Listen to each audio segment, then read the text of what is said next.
Hey everybody, welcome back to Tracks and Tackle. I'm your host Ron Mentzer, and I'm here hanging out with the boys tonight.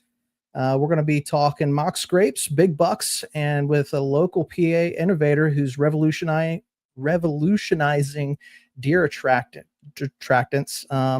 Let me bring the gang on here and let's get this party started. I got with me tonight Josh Bookman. How you doing, brother? Good, man. How are you? We've been seeing a lot of each other.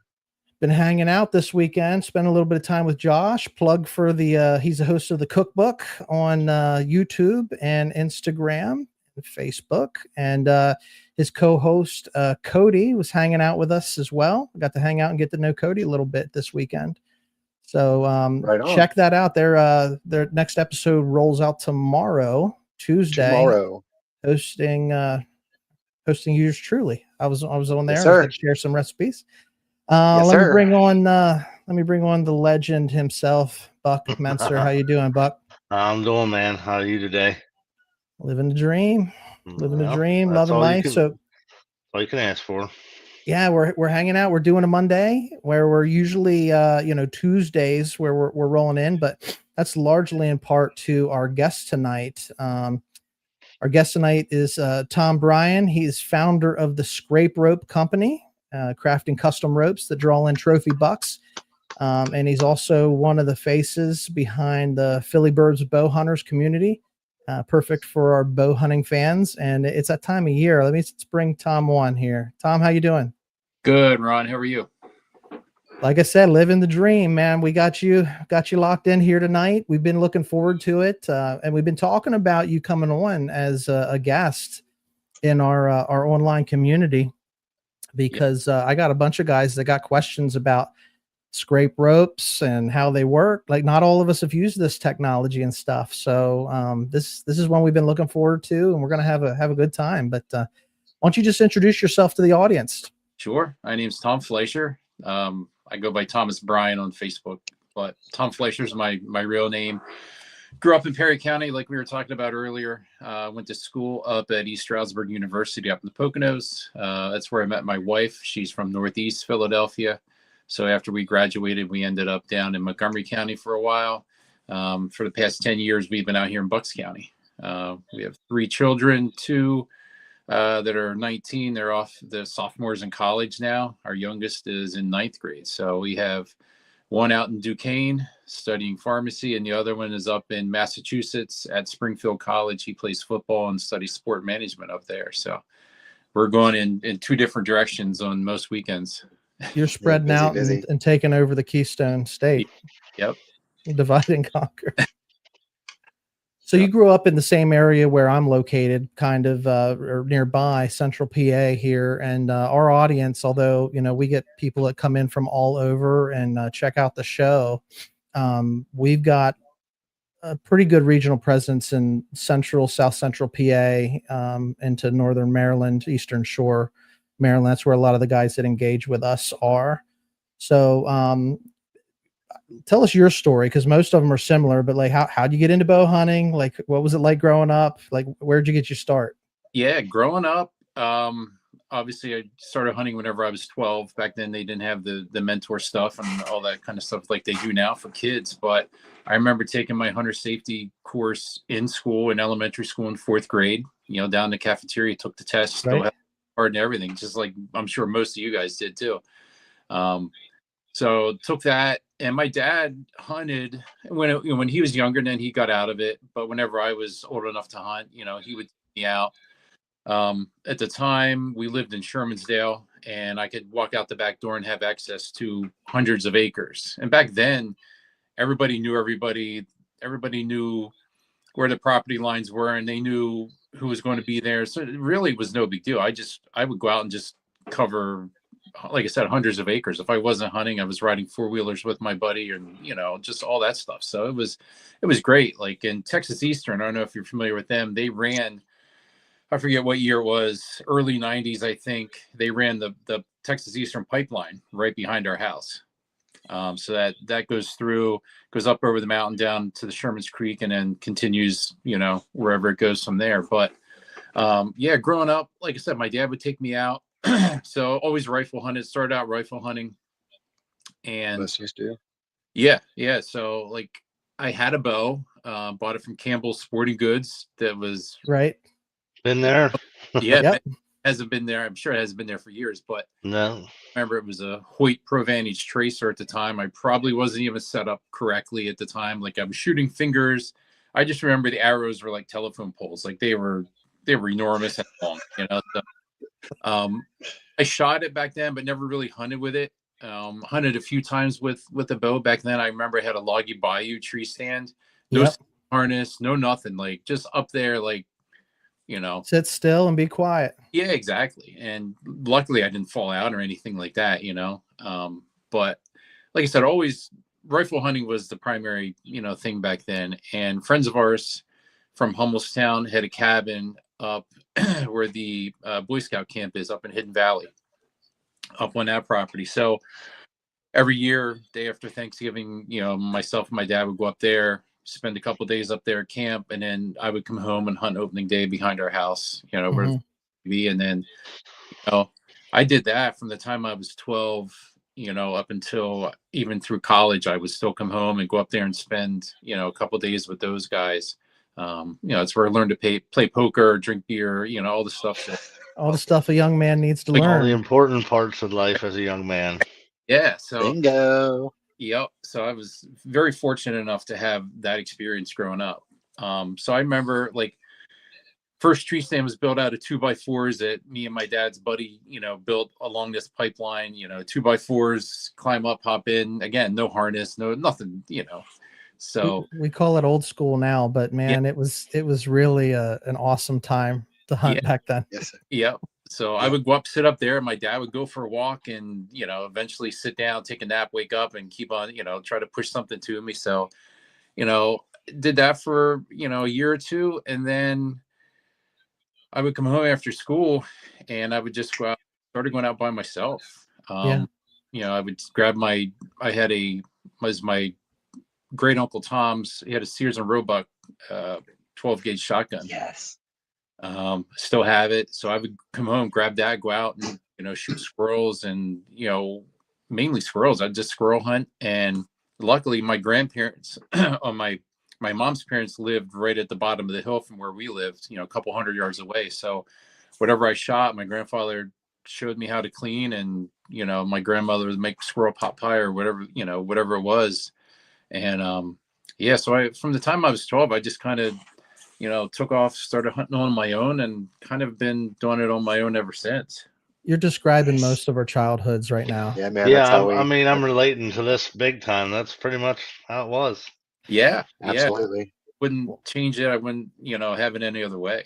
Well, one of the important things is, you know, you were just saying, like, you know, you had a grandfather that showed you how to like skin the squirrels and clean them and that sort of stuff. And like, I think that is like one of the most important things to pass on to, you know, the youth or new hunters, or, you know, however people are getting introduced into the outdoors. Yeah. But there's a process that's involved after you go out and you take the animal that's your prey. Yeah, because at the time, you know, he was older at the time and wasn't able to really. He hunted a bunch when he was younger, but, you know, he was still able to pass his knowledge along to me. And I remember, you know, we would go fishing and come in with catfish, and he would, you know, he had this board that we would drive a nail down through the catfish's head to the board, and then we would skin it, and, you know, all that stuff. That's how I learned to do it. And, you know, and back then when I was younger, if I wasn't hunting, like I was helping him up and, you know, split wood or gather firewood and just had my BB gun with me. And, you know, back at that age, you're,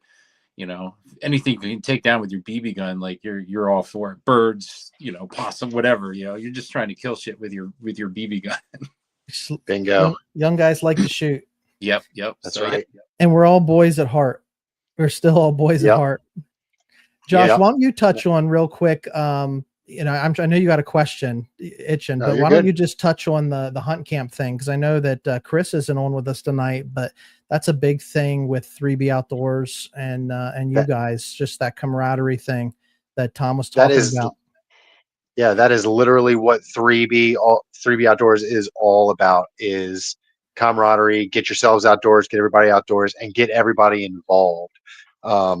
3B Outdoors online, like all the stuff that we do online. I mean, you guys call it a digital high five. That's really what it is. I mean, it's a big group of us, and we're all just celebrating each other, whether you're killing a deer with your bow or you're snagging snakeheads up on the rivers or whatever you're doing. It doesn't matter.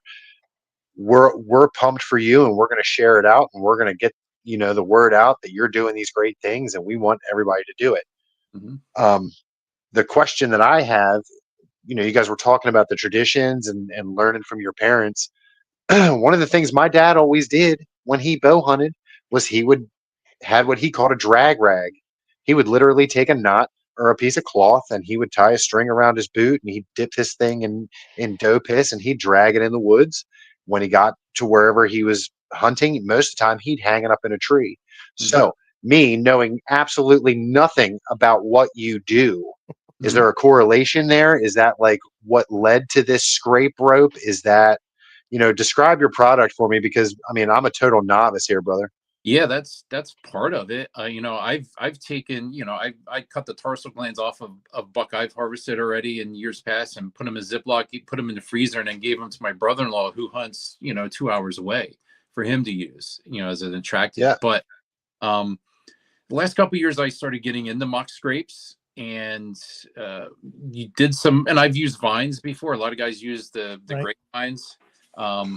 But, I did a lot of research and ran a bunch of mock scrapes. And this summer, I decided, down here where I'm at, it's suburban hunting. I'm hunting small parcels, 4, 5, 6 acres up to 9, 10, maybe 15 at the biggest. So they're small chunks. But I over the years, I've, built a nice collection of, 10 to 12 properties, all within 15 minutes or so from my house. So I've been, very fortunate in that. And like I said, we have the deer numbers down here. So this, earlier this spring, I decided, I'm going all in on these, mock scrapes and rope scrapes. So I was on YouTube and I came across a video that Don Higgins did. He's a big whitetail guy in Illinois. He's been doing these rope scrapes for many, many years. So I came across a video where he describes the type of rope he uses, how he sets them up, when he sets them up, where he sets them up, what type of scent he uses with them, the timing of everything. So I watched that and said, all right, I'm going all in. So I had ordered, went on Amazon, ordered like 50 foot of rope, some, galvanized wire like he used. And I don't know if I ordered heat shrink at the time or just was using black electrical tape, but I ordered all the stuff and, thought that's what I'm going to do. Cause I have the properties. I can put a bunch of these out and see how they work. Cause I've used some ropes before last year that were smaller in diameter, and I had some success with them, but not the success I was, looking for. And I actually learned more about mock scrapes too in the meantime, how to better set them up and utilize them. So I kind of followed his, items that he used. He uses a 1 inch in diameter rope, which is a little bit thicker, a little heavier, more visible to the deer. It's less likely to kind of flap around in the wind. So, and what the rope is doing is mimicking a licking branch. So that's what the rope kind of enables you to put a licking branch in a spot where there may not be one, or there may not be one low enough, but you want to put a scrape in there for whatever reason, whether it's a main trail or it's a transition area. But the ropes kind of mimic that licking branch that deer will use to communicate with other deer. So as I was gathering up all this, I remembered, like last year, my brother-in-law had bought me a rope that Tinks makes. So everybody's familiar with Tinks. Their scent's been around. Oh yeah. They actually have a kit that's a bottle of their scent and a piece of, burlap rope, whatever like a natural material kind of rope that comes with a piece of, just a real fine piece of string to hang it up with. So I knew that was out there. That's an option. Code Blue, Hodag. There's a bunch of other companies out there that have this option of rope and some scent. So as I'm going through all this, I remembered a guy from New Jersey with he makes a synthetic scent and a natural scent. He had sent through the Philly Burbs page that you had mentioned earlier, Ron. He had reached out to us and said, hey, this is who I am. Here's 2 bottles of scent, give it a shot. This was later in the season last year. And quite honestly, prior to this, I never really messed around with deer scent too much outside of Evercom. I don't know if you're familiar with Yeah, Evercom deodorant types. works. It works. And I've used that on my boots, on the tree. That was really pretty much the extent of it outside. And I messed with some of those drippers from Wildlife Research before that you put the stuff in the bottle and you hang it and it drips. Drips over time. Yeah. Yeah. And I've used those with minimal success, but he sent these bottles of scent, and that kind of got my wheels turning. Like, okay, well, if Tinks has this option, right? Tinks has a scent and a rope option. Code Blue has a scent and rope option. What does Steve at Signal 11 have? So I went on his website, and he has a pre-orbital scent. He has a doe and heat. He has a thing called freezer filler, which is similar to the Evercom. It's like a calming type scent. He had these scrape nuggets, that little crystallized nuggets that you can put in the ground portion of a scrape. Mm-hmm. He had everything that would play well with a mock scrape, but he didn't have a rope. So I reached out to him and said, hey, have you ever considered adding a rope to your lineup of deer scent? He said, yeah, I would love to. He goes, people have mentioned it to me numerous times over the years. And he goes, as a matter of fact, I use ropes myself. So I thought, well, what if I were to make some for you? He's like, that'd be great. Because he does deer scent, but he also does some fishing stuff, fishing scents, lures. He does a lot of fluke fishing, baits and stuff like that as well. Turkey calls, deer, like he's got something going on 24/7, 365. So, yeah, when I said, I could make the ropes for you, he was like, yeah, because, just makes it so much easier when you got somebody coming alongside. Yeah. It's one thing off his plate that he doesn't have to worry about. So, right. Came up with some specs, and he's like, make me 90 of them. So I whipped up 90 of these ropes, got them off to him. And when it came time to pay for them, I was like, well, how are we going to work the finances? Right. Obviously, sure. you can market these with whatever scent you feel is appropriate and price it at whatever you feel is appropriate and sell it. And I say, as a matter of fact, you can call it whatever you want. Like, I'm fine just kind of being behind the scenes guy. I'll make the ropes, custom make them. You do it once they're in your hands, do with them what you want. So yeah, that's when he said, what if I just buy the ropes from you? Okay. Because initially I really wasn't anticipating working with as many companies as I am currently working with now. Like, I was thrilled that he was into it and bought 90 of them. And that's great. Like, I would have been content just working with him, sure. him ropes as he needed them. But let me stop you quick, Tom, because just for these guys, for context, and for the audience for context, you just started this, like, not that long ago, right? March, April.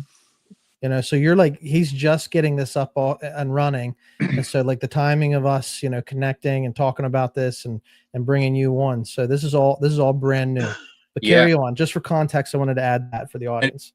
You and I were talking over the summer about trying to get on right podcast. That's how long this has been in the works. But it's like I said, I would have been content just working with Steve.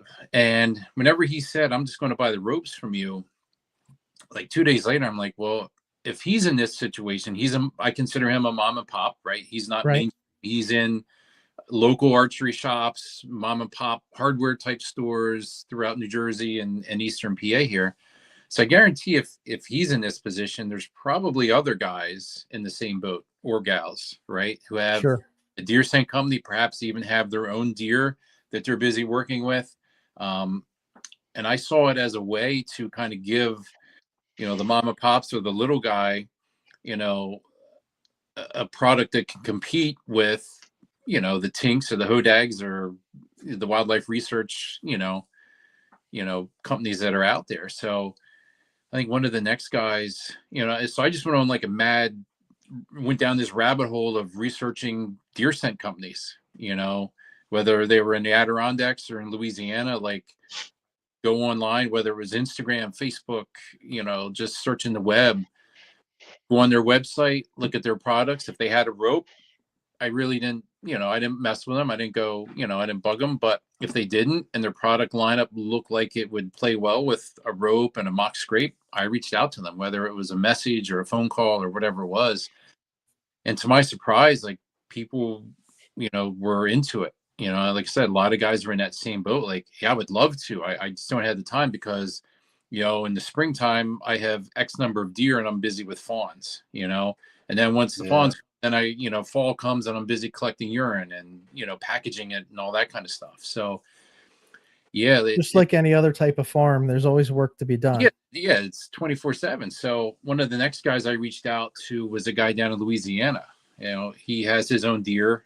He's been doing the deer scent for 12, 15 years now. And he had a bunch of questions. We went back and forth, and ultimately he ended up putting in a big order and going back to what Josh had mentioned earlier about the scent drag, right? Down south, that is still huge down there. People use these scent drags. So what I found was, like, regardless of what lengths I cut my ropes in, at the end, I would still have, whether it was a foot, 8 inches, 6 inches, I would have leftover, right? And instead of throwing that out, I kind of fashioned, a scent drag. I call it a versatile, but it's basically a scent drag, with a tassel, formed just like my ropes, and I attach a 5-foot length of paracord to it that's reflective, and a little carabiner on the end. So, same thing, just like you described your dad doing.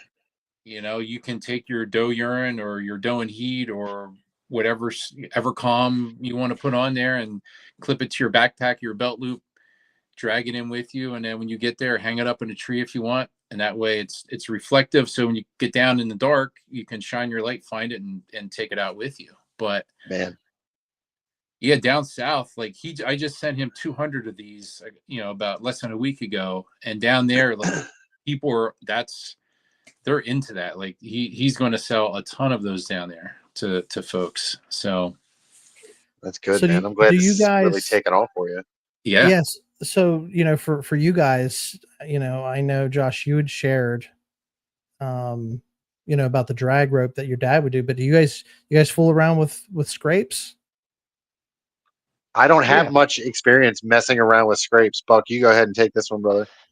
Yeah, I've a couple of years ago I started messing around with it. I started messing with scrapes that we found already. Just Mhm. seeing if I could get a response, and we got it was crazy.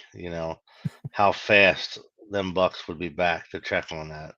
You Yeah. know, and The I old was just community scrape.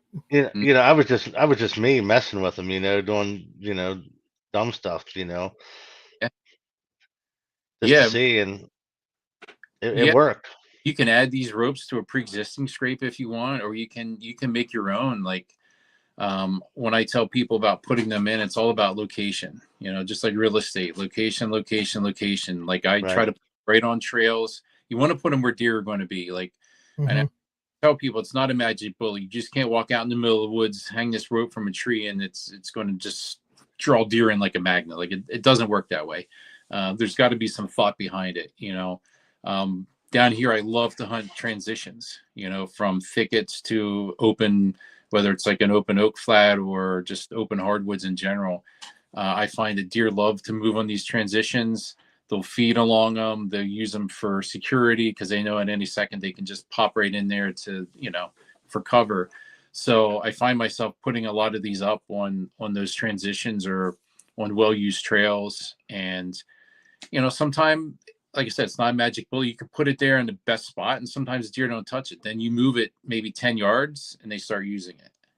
That's sometimes it's just a matter of moving it a little bit. But the goal is, once you get the ropes up, and you can use, like, if I've had guys that I'm working with send me all kinds of scent, whether it's pre-orbital or, other scent that they've come up with that contains forehead gland and pre-orbital or salivary glands or earwax. There's all kinds of stuff out there that these guys come up with. And you can put that on the rope to get it started. And then once the deer start using it and start putting their scent on it, It's all then natural in. natural Yeah. over, and it's theirs at this point.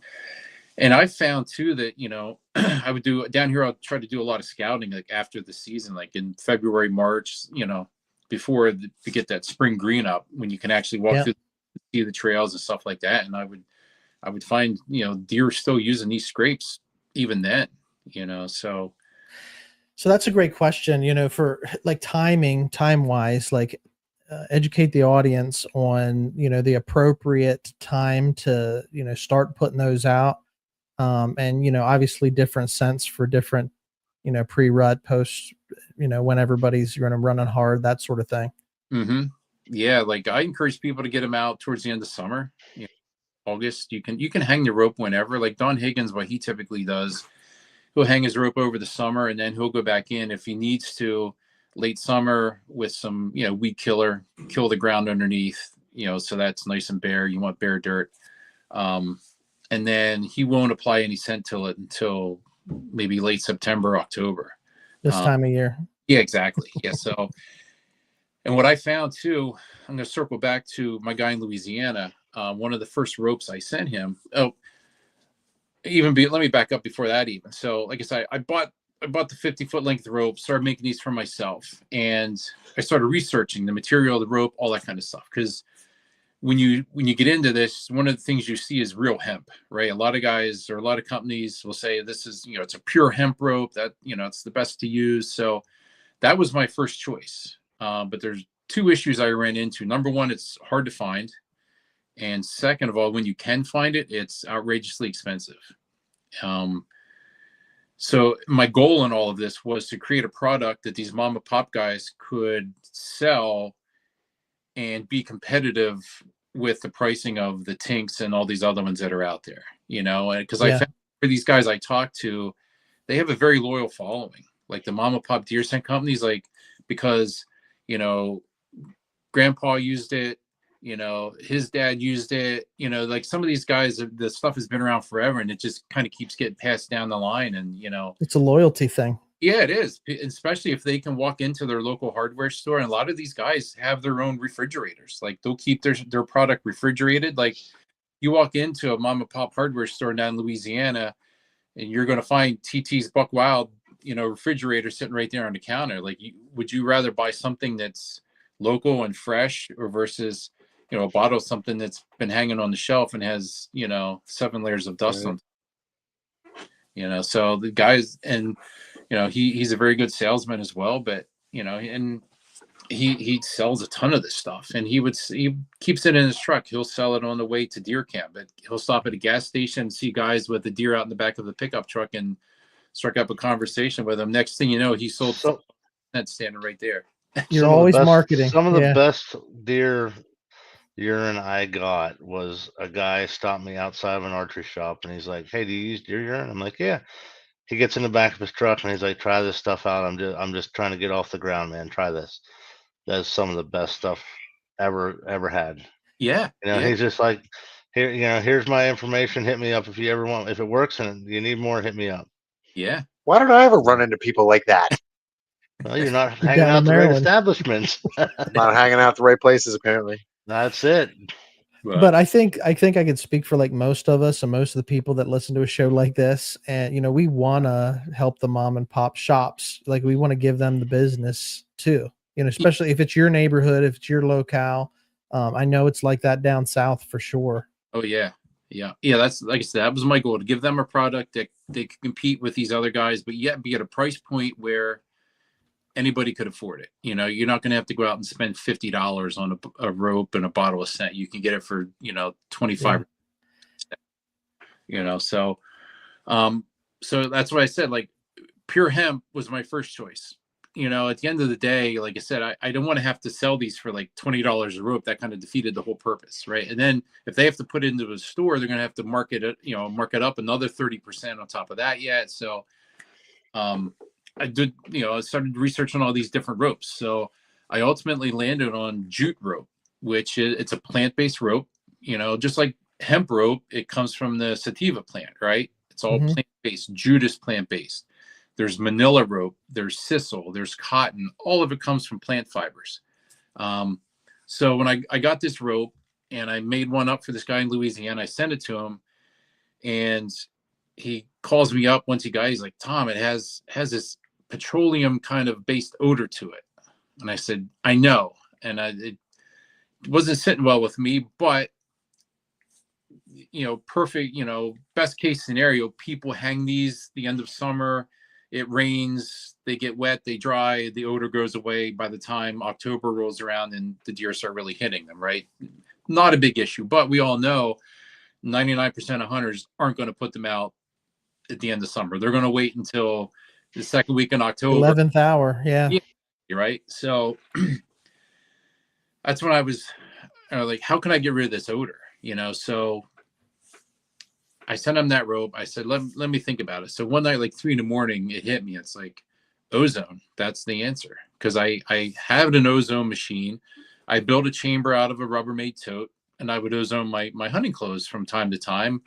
And like mistakenly, I threw my long johns in there one time, and I pulled them out, went to put them on, and pulled the waistband up, and it stretched, but it didn't retract. Right. So ozone will just kill anything elastic, So at that point, I'm like, all right, let's not do that anymore. But I stopped ozoning my clothes, but I still had the machine. So the more I thought about it, I'm like, this is, it's a fiber rope, just like cotton shirt, right? It's same fiber in this shirt that's in this rope.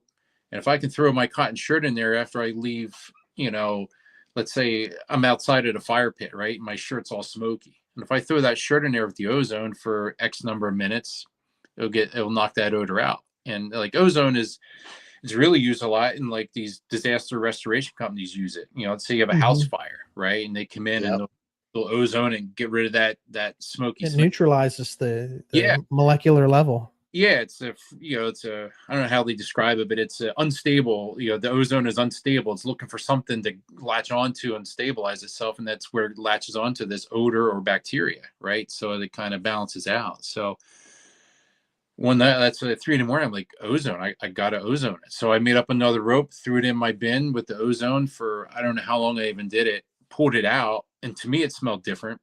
So I packaged it up, sent it to him in Louisiana. He gets it, like 2 or 3 days later. And he said, Tom, it smells entirely different than the first rope. So at that point, I'm like, all right, now I'm on to something here, I think, that way I can continue to use this rope that's way more affordable. And honestly, at the end of the day, can you tell me that a deer can or will or won't hit a rope, whether because it's pure hemp or if it's jute or if it's something else, right? Like, I guess at the end of the day, you're trying to trick them anyway. That it's they're not rope. They think it's a licking branch is what you're mocking. Yeah, exactly. They see it as some other deer has been here, been touching this, and I want to see what that's all about. So right, yeah, like a deer's not going to be able to walk up to him. This isn't pure hemp. I'm not going to use this, right? So not for me, baby. Yeah. So I'm like, all right, let's roll with this rope. So I went through multiple variations of it and all kinds of stuff, and finally found one that I really like. It's got a nice tight weave to it, which gives it some stiffness, right? Because I think the big thing, and that's why I went with the bigger diameter rope. Like the deer want to feel some resistance when they brush up against it.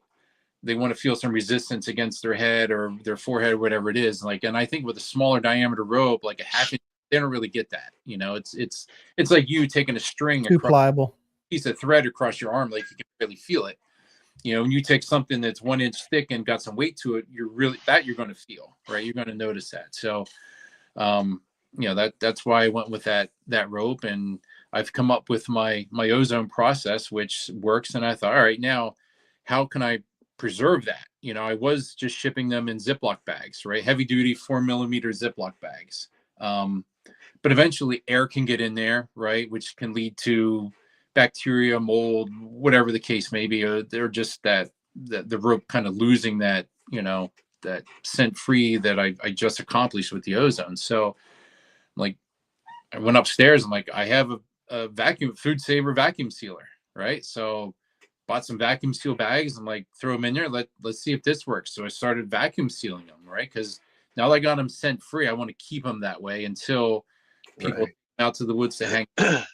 So I started vacuum sealing them, and then I did a little more research, and I'm like, all right, if I'm sending these down to Louisiana in the summertime, like it's hot, it's humid, and let's say a guy has a hunting lease that's 2 hours away, right? And he's not going to get there for another 2 weeks, but he's got these ropes sitting in his garage. Like if they're even though they are vacuum sealed, whatever, or if they're in a Ziploc bag, like there's a chance moisture could build up in there. So I started including one of the silica gel packs that you get, like when you buy a pair of sneakers, or you buy Yeah. pretty much anything that's manufactured these days. You open it up and dump it out, and you get this little, gel pack that looks like a salt and pepper pack that comes in with it. So did some research, started throwing one of those in there. That way, it'll absorb any odor or any kind of moisture in there.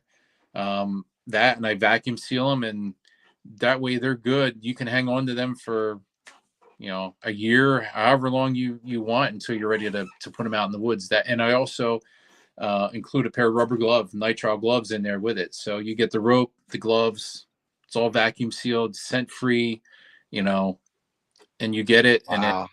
once you got it, it's yours. And then, over time, like I've kind of evolved. Like I said, when I first started, it was just a rope with, black electrical tape. So I found this, it's a marine grade heat shrink, like shrink wrap. So it shrinks down like 3-to-1. So it really binds. Plus it has adhesive on the inside. So not only does it shrink and bind to the rope, it has that glue inside as well. So it's really binding to the rope. And then I got away from just the galvanized wire, because I found it worked, but it was a pain in the butt. If you really wanted to get it tight around the tree, you'd have to take a pair of pliers in, twist it, really get it tight. So I did some looking around, and I found a similar wire. It's a 14 gauge wire. It's coated in this green plastic, very similar to like the clothesline wire. It's stiff, but it's also pliable enough you can maneuver it and bend it with your hands. So I came up with a design where I kind of weave that into the top of the rope. The heat shrink goes around it.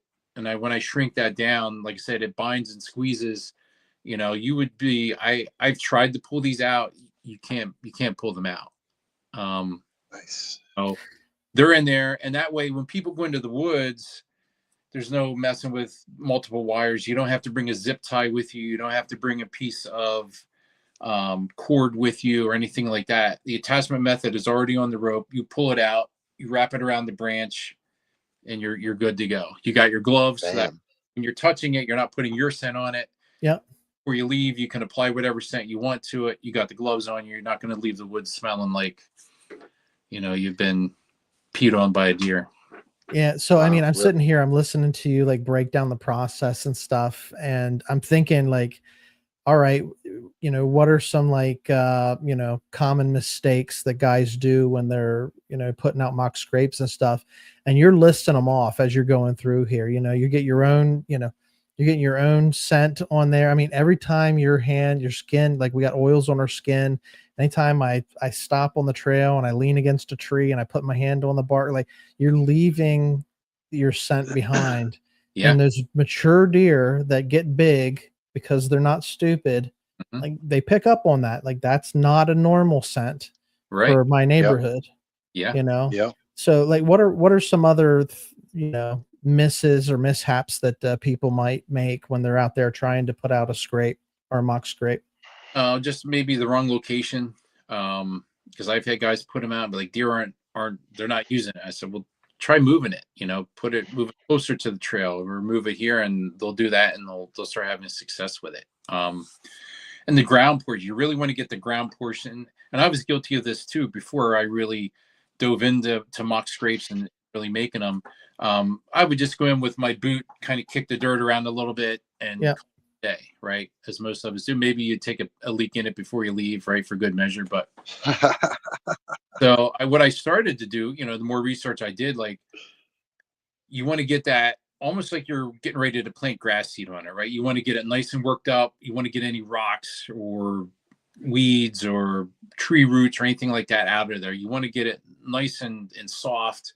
And then what I also started to do too, because we all know, like I'll carry a spray bottle with me with water. So when I go out, here in whatever couple weeks or whatever, and to kind of freshen up these scrapes, I'll take my spray bottle with me, hit the dirt first with that water, kind of wet it, and then I'll put the scent down.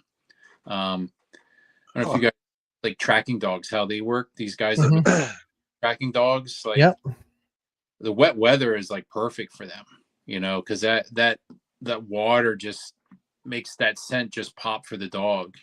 People It think does. the water, washes away the scent, which is it's contrary. That really brings the scent out, and really not an issue. And even like in the wintertime, let's say you get a frost, there's a deer tracker over in Jersey. I've used them a handful of times and become really good friends with them. And let's say you shoot a deer and you're going to get a frost that night. He said in the morning, wait till that frost burns off, and then that's when you want to go track. He said that's the best time. It helps the dog. Oh, yeah, it makes it great for the dog. So when I learned that, because a lot of people had the misconception of like, oh, I'm going to go into the woods when it's raining, and that's when I'm going to check my trail cameras, or that's when I'm going to do this or do that. And the more I thought of it, I'm like, that's really not when you want to do it, right? The best time to do it is like midday when it's hot, hot or windy. Those are the days when dogs have the hardest time trying to track a scent. I don't know if you recall, was it last year or 2 years ago, that Cavalcante, where the guy escaped from the Chester County prison, the big manhunt that was down here? Yep. Oh, yeah. It was in the middle of summer, right? And the dogs were having a hard time trying to track him because it was hot, and it just Everything was dried up. Yeah, yeah. I think our brains are the way that we think, from an audio perspective. All right, the leaves are crunching like hell when I'm walking through the woods at lunchtime in a sunny 80-degree day. Yeah, the deer are going to hear me, but they beat you with their nose. Yes. Yep. 99 out of 10 times they're going to beat you with their nose. Mm-hmm. And we did a show on that once where we actually were reading through an article of like how great a deer's nose really is. Mm-hmm. And they ran some tests on a guy with different type of cover scents and stuff, and they were using a dog, mm-hmm. Like a trained police dog to find the guy. And the conclusion is this: like, that animal, the dog, doesn't have as good as a nose as a deer, and that dog's gonna find you. Oh, yeah. It's just, if you cover your scent, you're just buying some time. Yeah. And I think that's what we want to do in the woods. If we know these things and we learn these intricacies, we're just buying ourselves time. Yeah. For that deer to get into the right, get the right shot placement or whatever it might be. Yeah. Yeah. I was, I use ozone for my rope. So, down here, like our season opened Saturday, and I do a lot of presets. I hunt out of a saddle, so I'll preset sticks in a bunch of locations. Mm-hmm. That way I can slip in, said these are small properties, so it's not like I can J-hook around and do all this kind of crazy stuff that ideally you would do, right? If you had a bigger property, or like I can't have somebody drop me off in a tractor, I don't have these options. So I try to get in quick and efficiently and be as quiet. Do a lot of presets. So that way I'll go in, I'll climb, I'll put my platform up, and I'm ready to go in minutes, right? So, where was I going with it? I forget where I was even going with this, but. Well, we were just talking about getting in and trying to beat their nose, yes, versus beating their ears. Yes. Honestly. Yeah. Down here, our predominant wind is out of the west, right? Yep. Northwest, right? Because I can tell in my backyard, because it always wreaks havoc with my pool cover, right? Because the wind comes across and it always rips up the one side, right?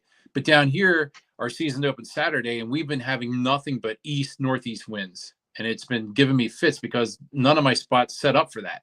Mm-hmm. All my spots are set up for this west, right?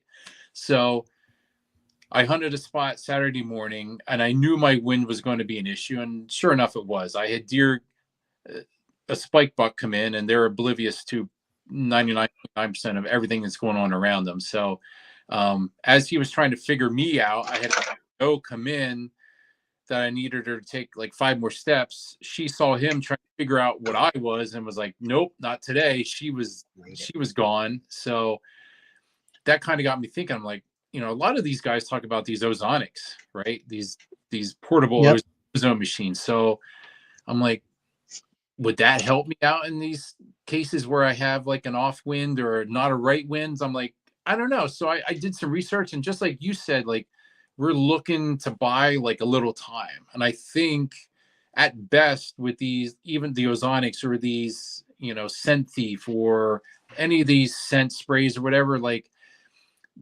nothing is 100% going to work. Exactly. Right. But what it may get you is 5 extra steps, 10 extra steps, so that deer getting downwind where you may have a shot now, whereas before you may not. Right. This So, is a game of inches and seconds and, moments. yeah. That was in the in the group chat today. Yeah, we saw a video that was a game of inches today, didn't we, Ron? Yeah. So we got some guys that are starting to have some luck, and we're starting to pass around those things. So let me shift gears here on you a little bit, Tom. I know that I originally had reached out to you because you were, I followed the Philly Burbs page online, and I was just reaching out to connect with you guys because we're PA guys as well. And tell me a little bit about how that got started and your role within that and stuff, because that's got quite a following. And if you guys are listening or watching this on YouTube or listening on any of the podcast platforms, give them a follow, because they got guys from all over. I mean, they're just sharing successful hunts. Yeah, that's basically what it is. And actually today we hit 8,000 followers on Wow, Right cool. Right on. Yeah. So yeah, a couple years ago I came across the page on Facebook, and Clint Dittmar is the guy who founded the page, and I'd sent him some photos of some deer I'd shot, and we were messaging back and forth, and one thing led to another. He's like, "Hey, would you mind giving me a hand with the page?" Because it was starting to kind of take off back Open the door. where it was, because we don't allow people to post on the page themselves. If Sure, yeah, you need to admin it. Yeah, it comes with us. We found that it cuts down on a lot of the nonsense. So he said, yeah, he goes, I would love a hand. So that way, like, as stuff comes in, we can kind of get it posted, rather quickly, and, without people having to, because there's some pages where you'll submit something and it takes the admin 2, 3, 5 days until it actually gets approved. Right. So, we just, I started helping them with it. And, over the years, like I said, it's just kind of really taken off, and we have got a huge following. We got some guys that have been with the page now for, I don't know how many years it's been around, but I've been helping Clint with it now for at least 3 or 4 years, probably. And people really love it.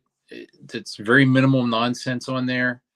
We've gotten to the point now where Meta will pay us, for engagement and all that kind of stuff, which we never even expected, when we first. That's just a cherry on top. Yeah, we first started, and then this was actually last year. He's like, "Hey, Meta says they'll pay us for stuff." Okay, so 1 or 2 of our posts absolutely blew up, and next thing you know, we get a check for, I don't know, it was like $100 or something like that. So Nice. Isn't that cool? yeah, I'm like, all right, if they want to pay us for putting people's pictures up, then by all means, go ahead. I'm not gonna, turn it down. So yeah, we obviously from here on out, up until the season closes is our peak time, and that's our busiest. So yeah, we get a lot of engagement. We got a lot of guys from across the country that follow the page. Obviously there's a big bow hunting presence here in the Southeast, and this Sure. a lot of people from Philly that bow hunt, and yeah, people love it. Like I said, we have guys that every day they're on there, they're just, it's like their favorite page. They check it, follow it, comment. And one of the best parts is, the kids, right? Even just this year, I don't know if you've been on the page yet, we've been open 3 days now, and we've already had at least 4 or 5, young kids, boys, girls, you name it, young ladies getting their first deer, things like that. And it's, it's great. That's what we're all about. We're all Yes, about sir. seeing other people getting interested. And, if you have any level of success at a young age, it's almost like you get hooked at that point. Then. Oh, yep. Yeah.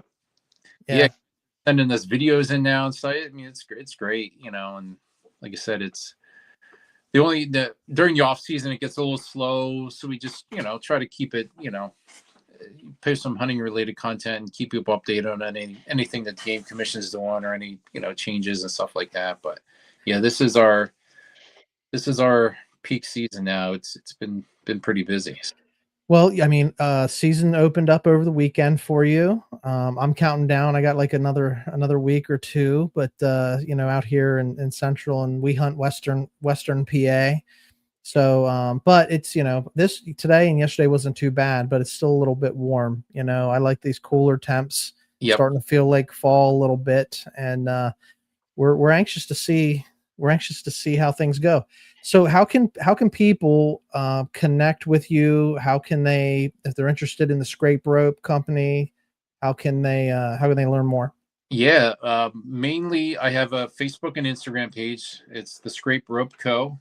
Like I said, you can find out on Instagram, and on Instagram, yep, that's it. And Instagram, you can link to my Shopify through my Instagram, the homepage, and same with Facebook. There's a link to the Shopify there.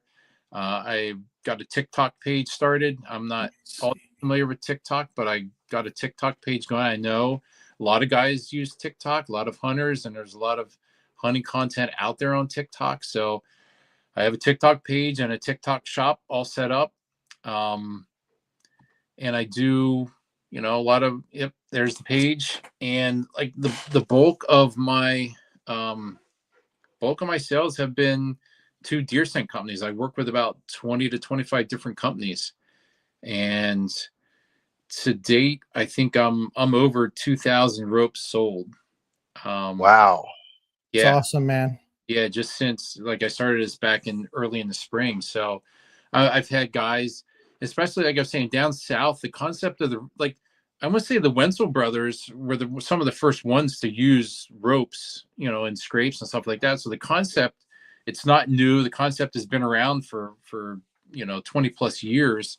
But down south, it's almost like a brand new thing. A lot of them have never heard of it before. Like up here, guys up in the Adirondacks, they were familiar with it, things like that. So I think it's more of a Northeastern type thing.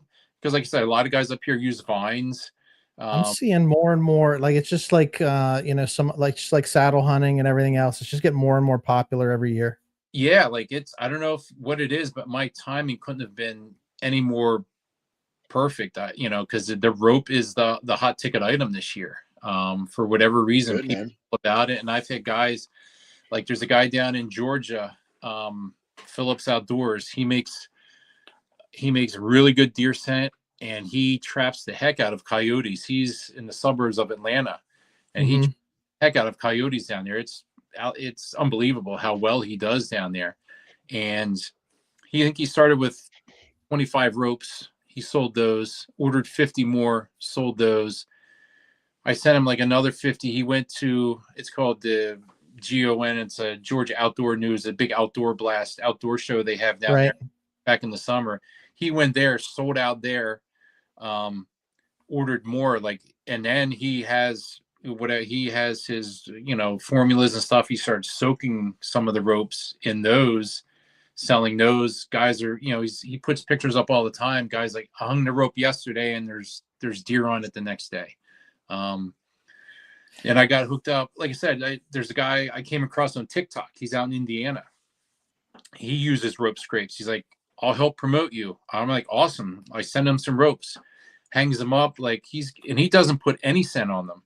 And I can send you some photos. He's got giants on these ropes, out there. Like, it's crazy. And then he suggested I reach out to this guy, Caleb Griner, who's out in Iowa, right? He was one of the Midwest whitetail guys, and he uses a lot of vine scrapes. So I reached out to him. So that's when I came up with this. I call it my hybrid, rope. It's my rope, but with a length of real grapevine attached to it. So you got the convenience of the rope with my attachment, but the realism of the real vine on there. So I sent him some of those. He hung them out. And he's already sent me some photos of, some nice deer on those. And I can only imagine what he's going to get on those come, end of October when they're pre-rut and all that stuff's in full swing out in Iowa. I got a guy hooked up with a guy out in Kansas or Nebraska. And I made him some different things. He's like, hey, I want to experiment with some different ropes, different lengths, all this kind of stuff. Sent them to him. He's got a bunch of them out on public land out in Kansas, and he's sending me pictures. I just put a post up on my Instagram page. He's got some real nice bucks hitting those ropes out in Kansas. So marketing must be your thing, because I mean, you're getting a reach here. Yeah. Having, like you said, right place, right time. Yeah, like the timing of it was perfect. And trust me, I've sent out, probably, I don't know how many ropes I've sent out free of charge to people just to get them in their hands. We know how it is. You get so many no's before you get a yes, when you're trying to get your name out there. So you got to just put yourself out there. Yeah. And I've had, younger kids like down at Arkansas, Mississippi, like all the South Carolina reach out, like, hey, I'll help promote you. I'm like, here you go. Here's a rope, do your thing. Whatever you do is great. I appreciate it. And because I'm field staff for an arrow company. I got hooked up with Moultrie. I'm a field staff for those guys, and everything is social media driven these days. That's how they do all their marketing. Yeah. 100% of it. So the more people that got my ropes in their hands, the more people that post stuff on Instagram and Facebook, and that's my advertising. I don't pay for any advertising or anything like that. It's all, Well, that's what we're all about. That's why I wanted to have you come on and shoot the breeze with us. We are all about promoting other people, especially regionally. We want to build those bridges, make those connections, and we don't sell anything. We're just coming on and sitting around the table and telling stories and educating. Like I said, those people out there, some people out there have never been exposed to this type of use of scent attractant.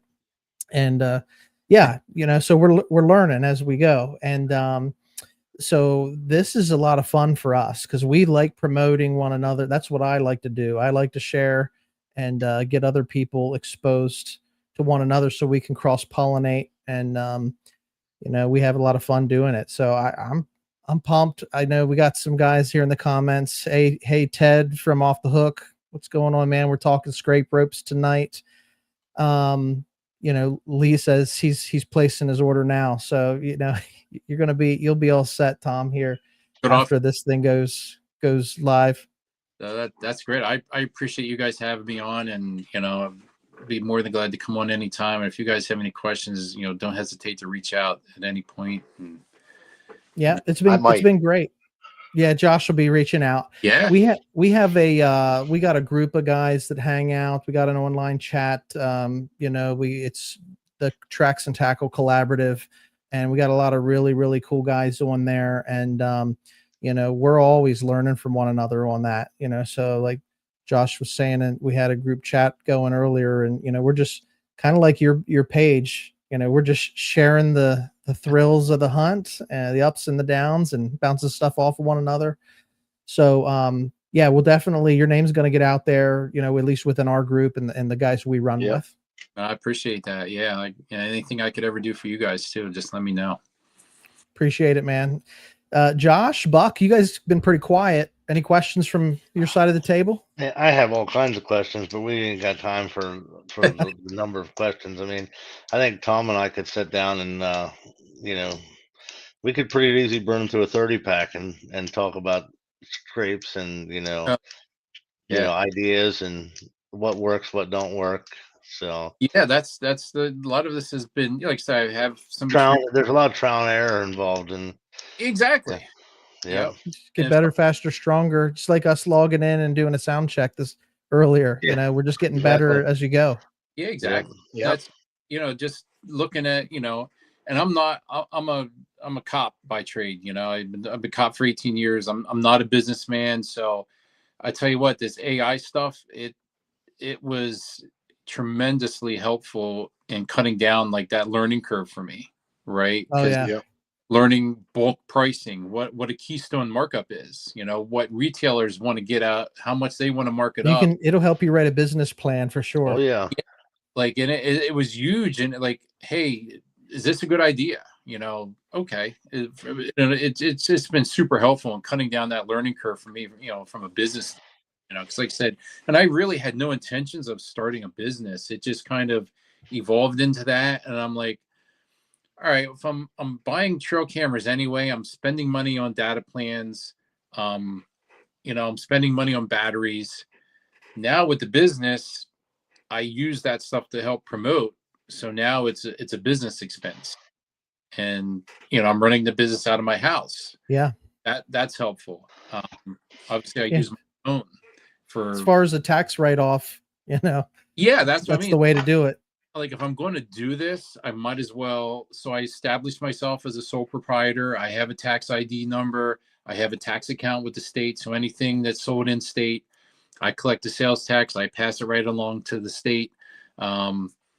Yes, and like I said, my postage, my mileage to and from the post office, to and from to the UPS store, all that stuff. So I'm like, if I'm going to do this, I might as well make it worth my while. It's awesome. Yes, sir. That's Sure. awesome. Hey, well, before we wrap, Ted from Off the Hook just commented. He said he just did a live stream on Mock Scrapes on Saturday. So if you guys are still watching, go check out Off the Hook Outdoors. Cool channel, cool guy. We'll get Ted back on the show. He came on a year or so ago and hung out with us, and we talked YouTube. But check him out. Great channel, and he was just talking Mock Scrapes over the weekend. So yeah, it's getting to be time for them. Yeah, it is. It is. All right. Well, listen, Tom, I appreciate your time. I know it's a weeknight, and I'm glad we got this one in the books. But like we always say, once you come in, you're part of the hunting family. So you're always welcome to come back. Just give us a yell. Yeah, say the word. I'd love to jump on with you guys anytime I'm able to. It's awesome. It's awesome. Right on. All right. Any final words from the other side of the table, boys? What you got, Josh? I know you got something to say. I got my new episode with Ron coming out tomorrow. Pay attention for that. Come on, man. Plug the cookbook. Where's it at? The cookbook freebie with Menser Outdoors tomorrow morning when you wake up. Go ahead, go straight to YouTube and watch that sucker. It's gonna be good. I don't know. We'll see how good the editing skills are. If it's not good, we're blaming Cody. Yes, we are, Cody. All right, boys. Well, appreciate it. Let me roll the outro to everybody that's watching. Just remember, we always encourage you to get outdoors. Nature is our playground, and stay wild.